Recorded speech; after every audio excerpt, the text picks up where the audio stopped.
could have been called Saving Private Ridiculous after the first 15 minutes, which was brilliant, but after that. But it shows right there in the Normandy beach, it shows American troops killing, executing German prisoners who had surrendered, who had dropped their arms and come up. And they just shot them dead. There were forced executions on both, grudge killings. The airborne divisions in northern Europe, northwestern Europe, and the German division would start killing each other's prisoners back and forth. Those are war crimes.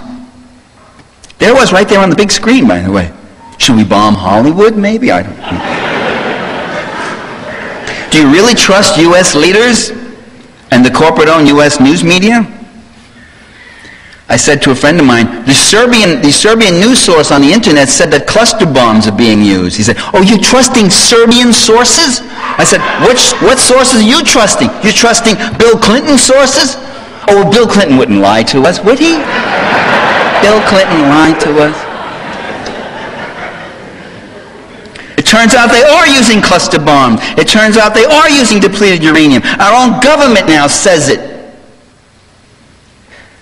You trust their stories? Do you remember the 500 premature babies that the Iraqis supposedly ripped from incubators in Kuwait, laughingly throwing the babies down on the hospital floors? Vivid, detailed descriptions, even names of some of the poor victims whose little premature baby was in there. It turned out the story was a total fabrication.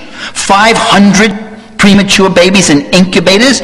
It turns out in all of LA County there's not more than 50 incubators. Half of them are not being used at any one time. Did Kuwait specialize in premature births? Instead of saying, we should have been saying, wait a minute, what is this story about? What's going on here? It was repeated again and again.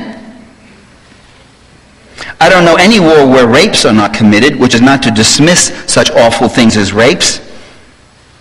2 rapes is 2 rapes too many.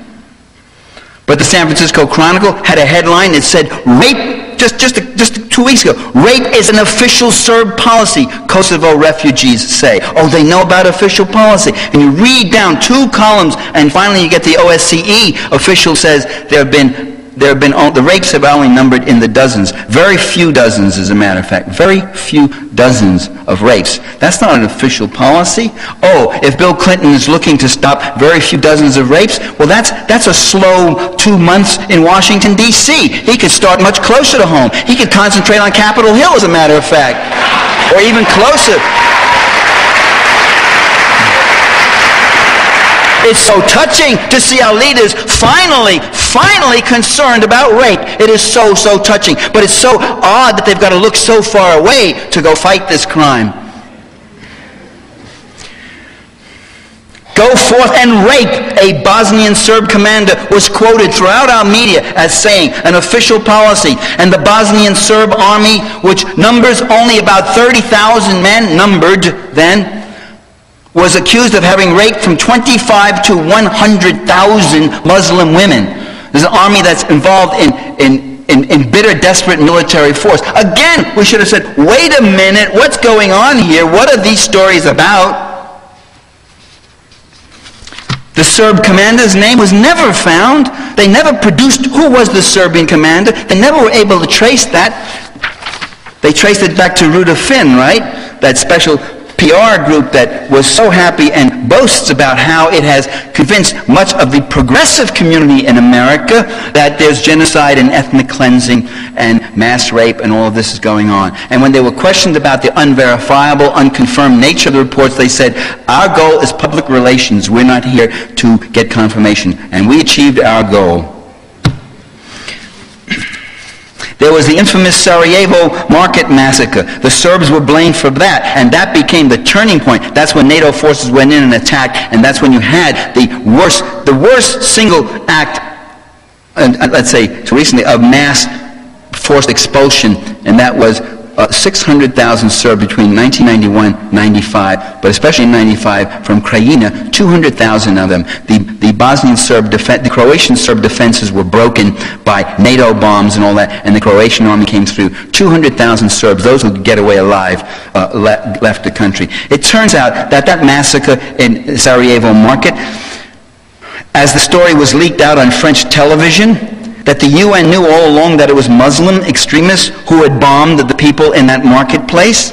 that the explosion did not come from an artillery shell, but from a planted bomb. David Owen,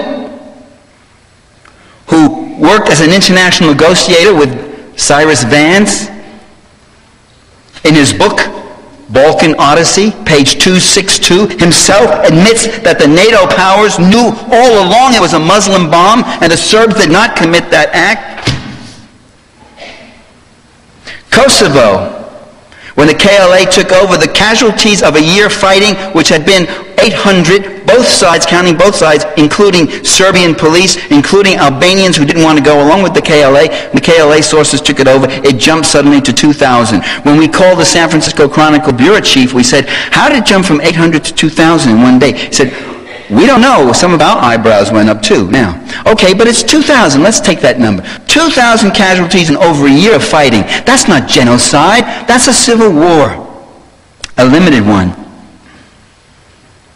And now, of course, we have a massive reaction. But by the way, the fighting on the ground with KLA and the Serbs has been going on all through this bombing. And that's what the Serbs have been doing. They've been fighting in Kosovo against the KLA. And they have also been forcibly expelling now areas and villages and people, getting them out.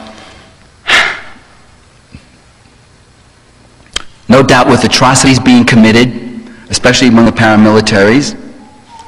Still, when you look at the pictures, you see Kosovo Albanian refugees coming out. A Republican congressman who was just there last week, quoted in USA Today, said they all look so well fed. They have Nike shoes. And Nike clothes and stuff. How does that happen? They came out in their tractors, in their trucks, and in their cars.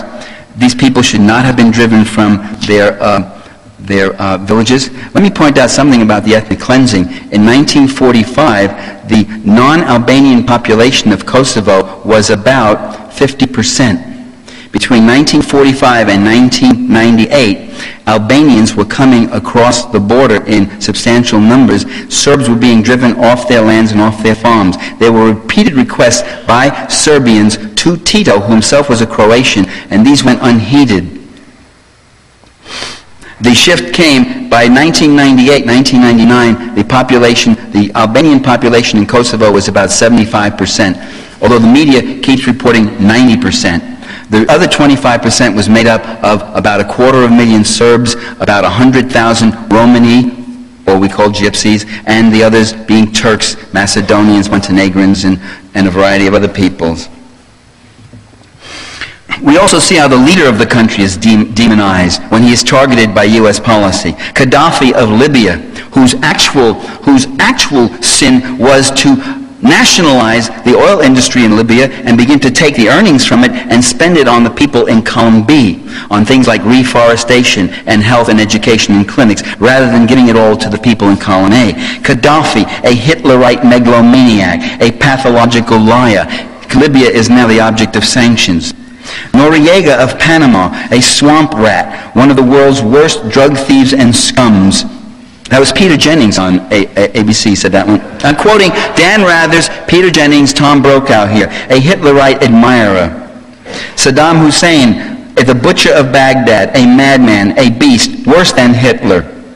Do you remember George Bush? George Bush was saying that about him. Saddam Hussein is worse than Hitler. You know, a dynamic, fiery way he has. So Georgie, do it to me. Oh, wow, you just set me on fire, Georgie. You just. There was a very cruel feminist who said once that George Bush reminds every woman of her first husband. Then I started thinking about it, you know. So I called up my ex-wife. I said, do I remind you of George Bush in any way? She said, what are you talking about? So I felt much better, you know. Well, you know, we all have our moments of insecurity, you know.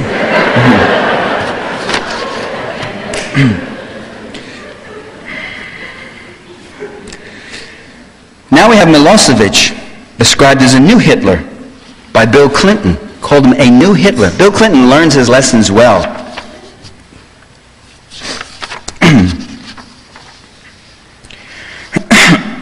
Listen to the New York Times. The New York Times did there's a couple of paragraphs of psychobiography they had on Milosevic, and I want to read it. the people who write for the New York